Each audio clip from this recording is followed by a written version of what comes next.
Paradigm की शक्ति। अति प्रभावकारी लोगों की 7 आदतें में मानवीय प्रभावकारिता के कई मूलभूत सिद्धांत बताए गए हैं। ये आदतें मूलभूत और प्राथमिक हैं। ये उन सही सिद्धांतों को आत्मसात करने का प्रतिनिधित्व करती हैं जो स्थायी सुख और सफलता की नींव हैं। परंतु इससे पहले कि हम इन 7 आदतों को सचमुच समझ सकें, हमें अपने खुद के पैराडाइम्स को समझना होगा और यह भी कि अपने पैराडाइम्स में परिवर्तन कैसे किया जाता है। चरित्र आधारित नीतिशास्त्र और व्यक्तित्व आधारित नीतिशास्त्र सामाजिक पैराडाइम्स के उदाहरण हैं। पैराडाइम शब्द ग्रीक भाषा से आया है। यह मूलतः एक वैज्ञानिक शब्द है और आजकल इसका प्रयोग आम तौर पर प्रतिमान, सिद्धांत, अनुभूति, मान्यता या दृष्टिकोण के अर्थ में किया जाता है। अधिक सामान्य रूप में यह वह तरीका है जिससे हम दुनिया को देखते हैं। इसका संबंध दृष्टि की हमारी इंद्रियगत अनुभूति से नहीं है, बल्कि महसूस करने, समझने और विश्लेषण करने से है। हमारे उद्देश्यों के लिए पैराडाइम्स को समझने का आसान तरीका उन्हें नक्शों के रूप में देखना है। हम सब जानते हैं कि नक्शा क्षेत्र नहीं होता। यह तो सिर्फ वास्तविक क्षेत्र के कुछ पहलुओं को स्पष्ट करता है और पैराडाइम भी यही करता है। यह किसी अन्य वस्तु या सिद्धांत, स्पष्टीकरण या प्रतिमान होता है। मान लीजिए आप शिकागो में किसी खास जगह पर पहुंचना चाहते हैं। अगर आपके पास शहर की सड़कों का नक्शा हो तो आपको अपनी मंजिल तक पहुंचने में बहुत मदद मिलेगी। परंतु मान लीजिए आपको गलत नक्शा दे दिया गया हो। मुद्रण की त्रुटि की वजह से डेट्राइट के नक्शे पर गलती से शिकागो छप गया हो। क्या आप उस कुंठा और असफलता की कल्पना कर सकते हैं जिसका सामना आपको अपनी मंजिल तक पहुंचने की कोशिश करते समय करना पड़ेगा? हो सकता है आप अपने व्यवहार में सुधार करें, आप और ज़्यादा मेहनत करें तथा अपनी गति को दुगुना कर लें, परंतु आपके प्रयास आपको तेज़ी से सिर्फ गलत जगह पर पहुंचने में ही सफल बनाएंगे। हो सकता है आप अपने नज़रिए में सुधार करें और अधिक सकारात्मक तरीके से सोचें। आप अब भी सही जगह पर नहीं पहुंच पाएंगे, परंतु शायद आपको उसकी परवाह नहीं होगी। आपका नज़रिया इतना सकारात्मक होगा कि आप जहां भी पहुंचेंगे वहीं पर खुश रहेंगे। मुद्दे की बात यह है कि आप अब भी भटक रहे होंगे। मूलभूत समस्या का आपके व्यवहार या नज़रिए से कोई लेना देना नहीं है। इसका इस बात से पूरा लेना देना है कि आपके पास जो नक्शा है वह गलत है। जब आपके पास शिकागो का सही नक्शा हो तब मेहनत महत्वपूर्ण होती है। जब आप सही रास्ते पर चलते समय हताश करने वाली कठिनाइयों का सामना करें तब नज़रिए से सचमुच फर्क पड़ सकता है। परंतु पहली और सबसे महत्वपूर्ण आवश्यकता यह है कि नक्शा सही हो। हम में से हर एक के मस्तिष्क में बहुत से नक्शे होते हैं जिन्हें मुख्य रूप से 2 श्रेणियों में रखा जाता है। एक चीज़ें ऐसी हैं यानी वास्तविकताओं के नक्शे और दूसरा चीज़ें ऐसी होनी चाहिए, जीवन मूल्यों के नक्शे। इन्हीं मानसिक नक्शों के माध्यम से हम अपने हर अनुभव की व्याख्या करते हैं। हम नक्शों के सही होने के बारे में शायद ही कभी सवाल करते हैं। आमतौर पर तो हमें यह भी पता नहीं होता कि हमारे पास नक्शे हैं। हम बस यह मान लेते हैं कि हम जिस तरह से चीज़ों को देखते हैं वे सचमुच उसी रूप में हैं या उन्हें उसी तरह होना चाहिए। हमारे नज़रिए और व्यवहार इन्हीं मान्यताओं से उत्पन्न होते हैं। हम जिस तरह से चीज़ों को देखते हैं उसी तरह से यह तय होता है कि हम किस तरह सोचते और कार्य करते हैं। आगे बढ़ने से पहले मैं आपको एक बौद्धिक और भावनात्मक अनुभव लेने के लिए आमंत्रित करता हूँ। कुछ पल ठहर कर पृष्ठ 34 की तस्वीर पर एक नज़र डालिए। अब पृष्ठ 35 पर छपी तस्वीर को देखिए और आपने जो देखा उसका सावधानी से वर्णन कीजिए। क्या आपको उसमें महिला दिख रही है? आपके हिसाब से उसकी उम्र कितनी होनी चाहिए? वह कैसी दिखती है? वह क्या पहने हुए है? आप उसे किस तरह की भूमिकाओं में देखते हैं? आप शायद दूसरी तस्वीर की महिला का वर्णन करते हुए कहेंगे कि उसकी उम्र लगभग 25 साल होगी, बहुत सुंदर, ज़रा फैशनेबल, छोटी नाक और थोड़ी नखरे वाली। अगर आप अविवाहित होते तो उसे डेटिंग पर ले जाना चाहते। अगर आप रिलेटिंग बिजनेस में होते तो आप फैशन मॉडल के रूप में उसकी सेवाएं लेना चाहते। परंतु अगर मैं आपसे कहूं कि आप गलत हैं, अगर मैं कहूं कि यह तस्वीर 60 या 70 वर्ष महिला की है जो उदास दिखती है, जिसकी नाक बहुत बड़ी है और जो निश्चित रूप से मॉडल नहीं है। वह एक ऐसी महिला है जिसकी शायद आप सड़क पार करने में मदद करना चाहें। सही कौन है? तस्वीर को दोबारा देखें। क्या आपको बूढ़ी महिला दिखाई दी? अगर नहीं तो कोशिश करते रहें। क्या आप उसकी बड़ी नाक को देख सकते हैं? उसकी शॉल?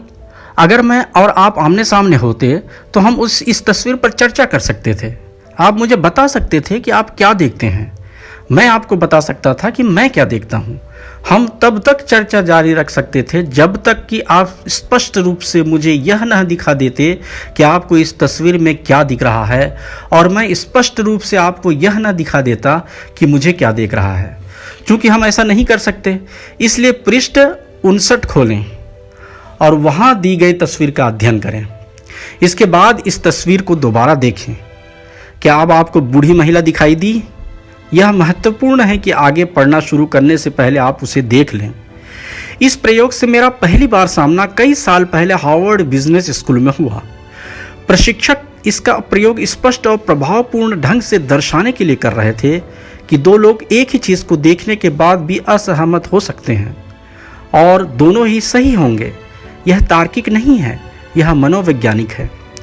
प्रशिक्षक कमरे में बहुत सारे बड़े कार्ड्स लेकर आए, जिनमें से आधे कार्ड्स पर एक युवती की तस्वीर थी जिसे आपने पृष्ठ 34 पर देखा था, और बाकी आधे कार्ड्स पर पृष्ठ 59 वाली बूढ़ी महिला की तस्वीर दिखाई दी। उन्होंने कक्षा में कार्ड्स बांट दिए। कमरे के एक हिस्से में उन्होंने युवती की तस्वीर वाले कार्ड बांटे और दूसरे हिस्से में बूढ़ी महिला की तस्वीर वाले। उन्होंने हमसे कहा कि हम 10 सेकंड तक अपने अपने कार्ड पर ध्यान केंद्रित करें। इसके बाद उन्होंने हमसे कई कार्ड वापस ले लिए। फिर उन्होंने प्रोजेक्टर के माध्यम से स्क्रीन पर पृष्ठ 35 पर दी गई तस्वीर दिखाई, जो दोनों तस्वीरों को मिलाने से बनी थी। इसके बाद उन्होंने पूरी कक्षा से उस महिला का वर्णन करने को कहा जिन लोगों ने कार्ड में युवती की तस्वीर देखी थी, उन्हें स्क्रीन की तस्वीर में भी युवती दिखाई दी। और जिन्होंने कार्ड में बूढ़ी महिला की तस्वीर देखी थी, उन्हें इस तस्वीर में भी बूढ़ी महिला नजर आई।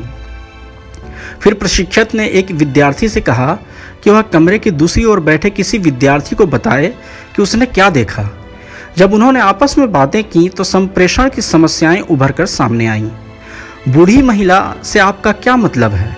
उसकी उम्र 20 या 22 साल से ज़्यादा नहीं हो सकती। अरे छोड़िए 20, आप शायद मजाक कर रहे हैं। उसकी उम्र 70 साल होगी, हो सकता है 80 के आसपास हो। आपको क्या हो गया है? क्या आप अंधे हैं? यह महिला जवान है, खूबसूरत है। मैं उसे अपने साथ बाहर घुमाने ले जाना चाहूँगा। वह सुंदर है। सुंदर? वह तो खुसट बुढ़िया है। बहस बढ़ती गई। दोनों को ही न सिर्फ अपने नज़रिए पर पूरा विश्वास था, बल्कि वो अपने दृष्टिकोण पर अड़े रहे। यह सब इसके बावजूद हुआ कि विद्यार्थियों के पास एक बेहद महत्वपूर्ण लाभ था। उनमें से अधिकांश प्रयोग की शुरुआत से ही जानते थे कि दरअसल दूसरे दृष्टिकोण का अस्तित्व है। यह एक ऐसी चीज़ है जिसे हम में से ज़्यादातर लोग आम जीवन में कभी स्वीकार नहीं करेंगे। बहरहाल पहली बार तो सिर्फ गिने चुने विद्यार्थियों ने ही इस तस्वीर को दूसरे कोण से देखने की सचमुच कोशिश की। काफ़ी समय तक निरर्थक बहस होती रही। इसके बाद एक विद्यार्थी स्क्रीन के पास गया और उसने ड्राइंग की एक लाइन की तरफ इशारा करते हुए कहा, यह युवती का हार है। दूसरे ने कहा, नहीं, यह तो बूढ़ी महिला का मुंह है। धीरे धीरे वे मतभेद के विशिष्ट बिंदुओं पर शांति से चर्चा करने लगे। आखिरकार जब दोनों तस्वीरों का विस्तार से वर्णन किया गया तो विद्यार्थियों ने एक एक करके दूसरे दृष्टिकोण को पहचान लिया। शांति, सम्मान और स्पष्ट संवाद के माध्यम से कमरे में बैठे हम सब विद्यार्थी अंततः दूसरे दृष्टिकोण को देखने में सफल हुए।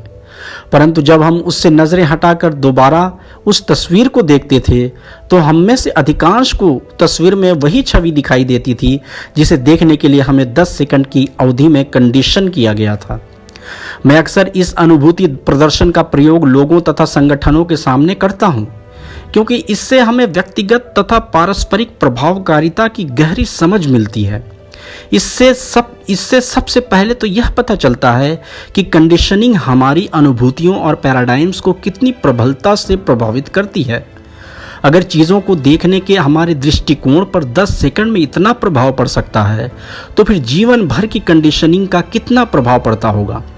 परिवार, स्कूल, चर्च, ऑफिस का माहौल, मित्र, सहयोगी और व्यक्तित्व आधारित नीति शास्त्र जैसे वर्तमान सामाजिक पैराडाइम हमारे जीवन पर खामोशी से अचेतन प्रभाव डालते हैं। वे हमारे दृष्टिकोणों, पैराडाइम्स और नक्शों को बनाने में मदद करते हैं। इससे यह भी पता चलता है कि ये पैराडाइम्स हमारे नज़रिए और व्यवहार के स्रोत हैं। हम उनके बाहर रहकर अखंडता या सत्यनिष्ठा से काम नहीं कर सकते। जो हम देखते हैं, अगर हम उससे भिन्न बात या आचरण करें तो हम पूर्णता कायम नहीं रख सकते। अगर आप उन 90% लोगों में से होते जिन्हें कंडीशन किए जाने के बाद मिश्रित तस्वीर में युवती दिखाई देती है, तो आपको यह सोचने में कठिनाई होती कि सड़क पार करने में आपको उसकी मदद करना पड़ सकती है। जिस रूप से आप उसे देखते, आपका नज़रिया और व्यवहार निश्चित रूप से उसी अनुरूप होता। यह हमें व्यक्तित्व आधारित नीति शास्त्र के एक मूलभूत दोष से परिचित करवाता है। अगर हम उन मूलभूत पैराडाइम्स की जांच करने में असफल रहे जिनसे हमारा व्यवहार और नज़रिए उत्पन्न होते हैं, तो बाहरी नज़रिए और व्यवहार को बदलने की कोशिशों से लंबे समय में बहुत कम लाभ होता है। अनुभूति का प्रदर्शन यह भी दर्शाता है कि हमारे पैराडाइम्स दूसरों के साथ हमारे व्यवहार को कितना ज़्यादा प्रभावित करते हैं। भले ही हम यह सोचते हों कि हम चीज़ों को पूरी स्पष्टता और निष्पक्षता से देख रहे हैं, परंतु हमें यह एहसास होने लगता है कि दूसरे लोग उन्हें उतने ही स्पष्ट तथा निष्पक्ष दृष्टिकोण से भिन्न रूप में देख सकते हैं। हम कहाँ खड़े हैं, यह इस बात पर निर्भर करता है कि हम कहाँ बैठे हैं। हम में से हर एक में यह सोचने की प्रवृत्ति होती है कि हम चीज़ों को उसी रूप में देखते हैं जैसे वे हैं, यानी हम वस्तु पूरक तथा तटस्थ ऑब्जेक्टिव हैं। परंतु यह सच नहीं है। हम दुनिया को उस रूप में नहीं देखते जैसी वह है, बल्कि उस रूप में देखते हैं जैसे हम हैं, या जैसा देखने के लिए हमें कंडीशन किया गया है। जब यह वर्णन करने के लिए अपना मुंह खोलते हैं कि हमें क्या दिखाई देता है, तो दरअसल हम खुद का, अपनी अनुभूतियों का तथा अपने पैराडाइम्स का वर्णन करते हैं। जब लोग हमसे असहमत होते हैं तो हम तत्काल सोचने लगते हैं कि उनके साथ कुछ गड़बड़ है। परंतु जैसा इस प्रदर्शन से साबित होता है, ईमानदार और चैतन्य लोग भी एक ही चीज़ को अलग अलग ढंग से देखते हैं, क्योंकि हर व्यक्ति उसे अपने अनुभव के अनूठे लेंस से देखता है। इसका यह मतलब नहीं है कि तथ्य होते ही नहीं हैं। प्रयोग के प्रारंभ में दो लोग अलग अलग तस्वीरों को देखकर अलग अलग कंडीशनिंग से प्रभावित हुए। इसके बाद उन्होंने इन तस्वीरों को मिलाने के बाद बनी तीसरी तस्वीर देखी। अब वे दोनों समान तथ्यों को देख रहे थे, काली रेखाएं तथा सफ़ेद स्थान, और दोनों ही इन्हें तथ्यों के रूप में स्वीकार कर रहे थे।